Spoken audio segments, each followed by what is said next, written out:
அபார கருணாசிந்தும் ஞானதம் சாந்தரூபினம் ஸ்ரீ சந்திரசேகர குரும் பிரணமாமி முதான்வகம். அத்வைதாசவ நண்பர்கள் அனைவருக்கும் என் நமஸ்காரங்கள்.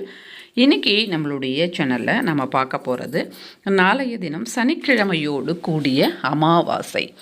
சனிக்கிழமை அப்படின்னாலே சனீஸ்வர பகவானுக்கு உகந்த ஒரு நாள். புராணங்கள் நமக்கு என்ன சொல்லுது அப்படின்னா, அமாவாசை திதி என்று தான் சனீஸ்வர பகவான் பிறந்ததாக சொல்லுகின்றது.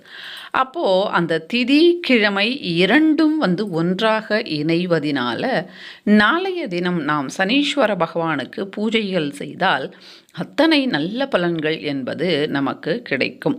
அதாவது சனியை போல் கொடுப்பவனும் இல்லை கெடுப்பவனும் இல்லை அப்படின்னு பழமொழி இருக்குது. சனி கொடுத்தால் யார் தடுப்பர் அப்படின்ற பழமொழியும் இருக்குது. சனீஸ்வர பகவானுக்கு மட்டும்தான் ஈஸ்வரர் அப்படின்னு இந்த பிரபஞ்சத்தை ஆளுகின்ற ஈஸ்வரருடைய பட்டம் இவருக்கு இருக்குது. அவர் இந்த சனீஸ்வரர் அப்படின்னாலே நமக்கெல்லாம் பயம். அவர் ஒரு கெட்டவர் அப்படின்ற ஒரு எண்ணம் கிடையவே கிடையாது. சனீஸ்வர பகவான் நீதி தேவதை. அவர் நல்லது செய்பவர்களுக்கு நல்லதை மட்டும்தான் செய்வார். கெட்டதை செய்பவர்களுக்கு பாரபட்சம் இல்லாமல், பாவம் புண்ணியம் இல்லாமல் அவர்கள் செய்த கெட்டதற்கு பலனை தருவார். அவ்வளவுதான். இதில் அவர் செய்வது ஒன்றுமே கிடையாது, எல்லாமே நாம் செய்வது தான்.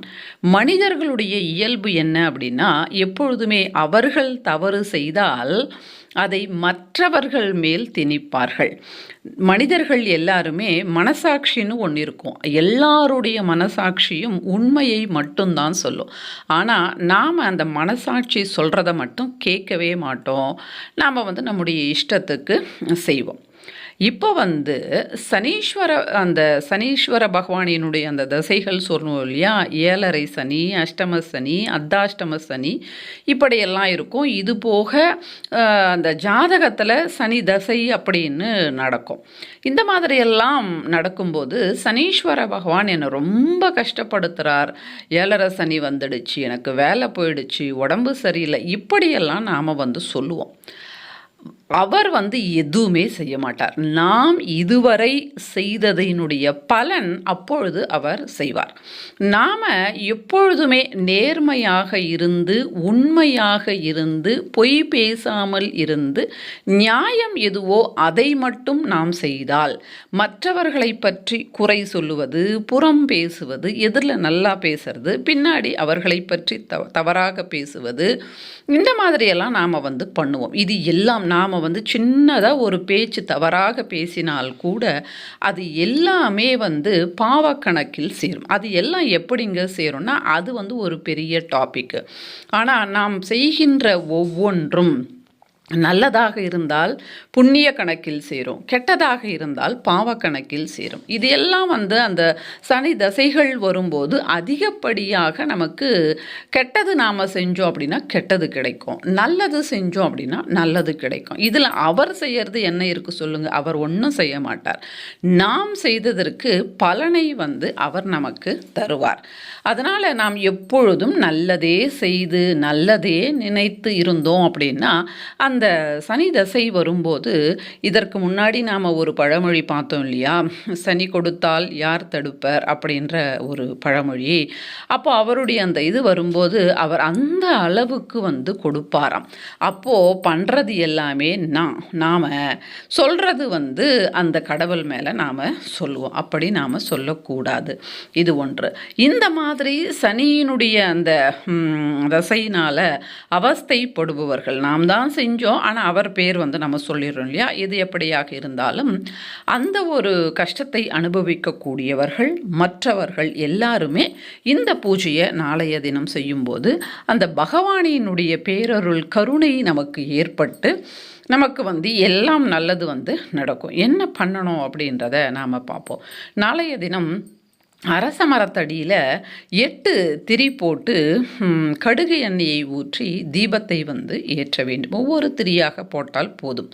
தீபத்தை ஏற்ற வேண்டும் அரச மரத்தடியில் மற்றும் வன்னி மரத்தடியில். இந்த 2 மரங்களுக்கு அடியில் நாம் ஏன் வன்னி மரம் அப்படின்னா, அது சனீஸ்வர பகவானினுடைய ஒரு விருட்சமாக கருதப்படுகின்றது. அதனால் அதில் பார்த்திங்கன்னா சின்ன சின்ன முற்கள் கூட இருக்கும். அதனால் அந்த மரத்துக்கிட்ட நாம் இந்த மாதிரி தீபத்தை ஏற்ற வேண்டும். அதாவது அரச மரத்துக்கிட்ட ஒரு தீபம், வன்னி மரத்துக்கிட்ட ஒரு தீபம், 8 திரிகள் போட்டு 2 இடத்துலையும் கடுகு எண்ணெயை ஊற்றி தீபத்தை ஏற்றணும். இது ஒன்று. அடுத்து சனீஸ்வர பகவானினுடைய கோவில், அதாவது நவக்கிரகங்களுக்கு சென்று அங்கு சனீஸ்வர பகவானுக்கு நல்லெண்ணெய் கொண்டு தைலாபிஷேகம் அப்படின்னு சொல்லுவாங்க. அந்த மாதிரி செய்து கொள்வது சிறந்தது. இந்த தைல அபிஷேகம்லாம் எங்களால் பண்ண முடியாது அப்படின்னா 108 பிரதட்சணம் பண்ணிட்டு வருவது ரொம்ப சிறந்தது. இது 2வது பூஜை.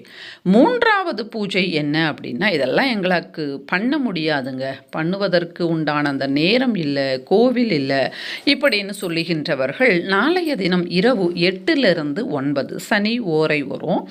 அந்த நேரத்தில் வீட்டிலேயே ஒரு அகல் எடுத்துக்கங்க, நல்லெண்ணெய் ஊற்றுங்க, 8 திரிகளை ஒன்றாக இணைச்சி மேற்கு பார்க்குற மாதிரி தீபத்தை ஏற்றுங்க. கீழே ஒரு அகல் வச்சுக்கணும், தானாக மலை ஏறணும். அந்த அகலை நாமே மறுபடியும் கழுவி பயன்படுத்தி கொள்ளலாம். பயப்பட வேண்டிய அவசியம் கிடையாது. வீட்டிலையே வீட்டில் ஹாலில் நடு சென்டர் 2 ஒன்று தானே. அப்போ அந்த இடத்துல நாம் மேற்கு பார்த்தா மாதிரி 8 திரிகளையும் ஒன்றாக இணைச்சி தீபத்தை ஏற்றணும். வேறு எதுவுமே எங்களால் பண்ண முடியாது அப்படின்னு சொல்லுகின்றவர்கள் இந்த தீபம் பண்ண முடியும் அப்படின்னா வன்னி மரம், அரச மரம் கிட்ட இந்த தீபத்தை ஏற்றி நவக்கிரகங்களை பிரதட்சணம் நாம் பண்ணணும். இந்த மாதிரி பண்ணும்போது நவக்கிரகங்களினுடைய அனுகிரகம், சனீஸ்வர பகவானின், குறிப்பாக சனீஸ்வர பகவானினுடைய பரிபூர்ண அனுகிரகம் என்பது நமக்கு ஏற்படும். இந்த மாதிரி அந்த பகவானின் அனுகிரகம் ஏற்பட்டால் நிச்சயமாக கடன் தொல்லையில் இருந்து நாம் வெளியில் வரலாம். 2வது, இந்த வேலை இல்லை, வேலையால் அவஸ்தைப்படுறோம், கஷ்டப்பட்டோம், பலன் கிடைக்கல, இப்படி வேலை சம்பந்தப்பட்ட எத்தனை பிரச்சனைகள் இருந்தாலும் அத்தனை பிரச்சனைகளும் நாளைய தினம் சனீஸ்வர பகவானை வழிபாடு செய்வதின் மூலமாக நமக்கு கிடைக்கும். இது மட்டும் இல்லாமல் இந்த வாட்டி நமக்கு இன்னொரு சிறப்பு என்ன அப்படின்னா, ஞாயிற்றுக்கிழமை காலையிலையும் நமக்கு அமாவாசை இருக்குது. ஞாயிற்றுக்கிழமை அமாவாசை இன்னும் சிறப்பு பொருந்தியது. அதற்கு இன்னொரு பதிவில் நாம் பார்க்கலாம். நாளைய தினம் நாம் செய்ய வேண்டியது, இந்த 3 வகையான தீபங்களை நாளைய தினம் நாம் ஏற்றும்போது சனீஸ்வர பகவானினுடைய பரிபூர்ண அனுகிரகம் ஏற்பட்டு இந்த ஒரு பலன் அப்படின்றது நமக்கு அதாவது நெஞ்சை சொல்லுவாங்க இல்லையா, கழுத்து நெரிக்கின்ற மாதிரியான பிரச்சனை அப்படின்னு, அந்த மாதிரி சமயங்களில் இந்த பூஜையினுடைய பலன் என்பது நமக்கு கிடைத்து கடன்கள் அடைந்து சௌக்கியம் ஏற்படும். நன்றி, வணக்கம். மகாபெரியவா சரணம்.